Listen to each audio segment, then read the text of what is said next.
So now I'm going to ask you to move along with me. And let's talk about Jesus. Remember, Jesus was a Hebrew. He was a member of the house of Israel. So he grew up with the Hebrew traditions, and he would have been very familiar with the mikveh. Now, when Jesus was about 30 years old, as the Bible tells us, he was a grown-up, there was a man who was also a Hebrew named John, and he was Jesus' cousin. He was a very well-known preacher of the time, and a lot of people followed him.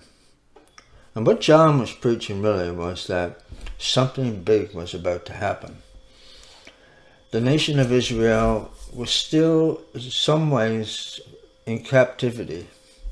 They needed to love God with all their hearts, and they weren't doing it. So somehow John felt that they were trapped. And so John used the image of water too, in a very powerful way. He told people that you needed to clean up your lives, that you need more than a ritual ceremony. You had to get your heart right with God. And so now John was saying, after preaching these powerful sermons, if you are willing to change your ways, be obedient to God, then get in this river and I'll baptize you right now. But you have to change. And John was a very powerful preacher. So here's John, as I said, doing all this, and all these people going through this incredible change. John looks up and sees Jesus. And John goes, my work is finished, he's here. And you know what Jesus said?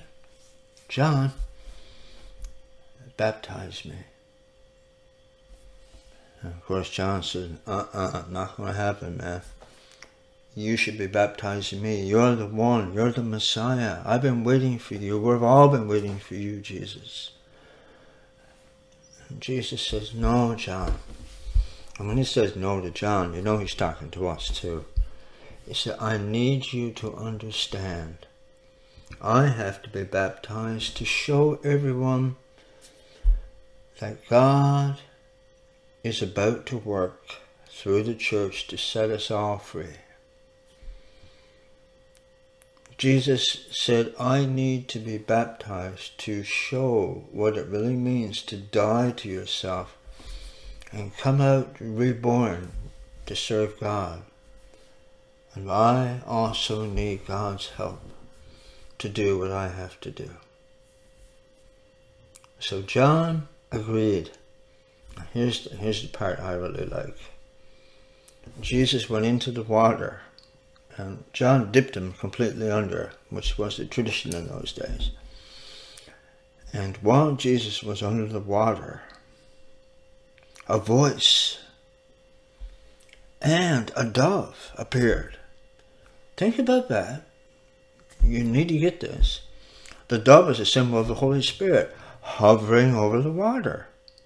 A voice from heaven called Jesus and said, this is my beloved Son in whom I am well pleased. Listen to him. And then Jesus comes out of the water. He's baptized. Do you see the symbol?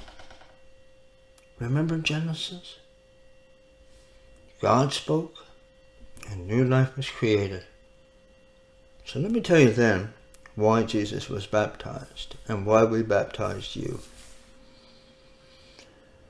First of all, Jesus wanted to let people know that he was part of their family and their church. Jesus wanted to say yes to God's plan for his life. And thirdly, Jesus wanted to receive the gift of the Holy Spirit to live and to take part in God's plan. He needed help. I wanted to share these stories with you because all of these symbols are very much a part of baptism and should explain why it is that water and fire and living and dying are so important to us. So now let's move into the second part of the sacrament of baptism. Can't wait to talk to you again.